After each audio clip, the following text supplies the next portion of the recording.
Listen, I gotta say that this moment means something to me because both of y'all changed my life. I'm gonna tell you how. Okay. Well, obviously with Nas. Nas, when I heard him rhyming, it was like, oh, this is the level you gotta rhyme at? Like, you gotta rhyme this good? Like, I mean, he already said name a rapper I ain't influenced.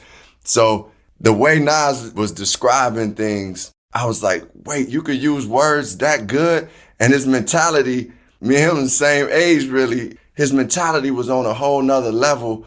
So it just made me start thinking on a different level. But Minya, the way you come into play is you changed my life. You brought Illmatic to me before it came out. Yep. You know that, Yep. right? Yep. So you, as you said, you were bringing all the stuff early.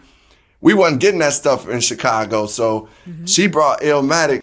We had it before it came out. So that kind of like changed my whole way of approaching even my second album, Resurrection. I mean, I was working on it and already had some things going, but it was like, oh man, this is the level it has to be at. And Nas, nobody has reached that level, but it was a good standard to know what the possibilities are.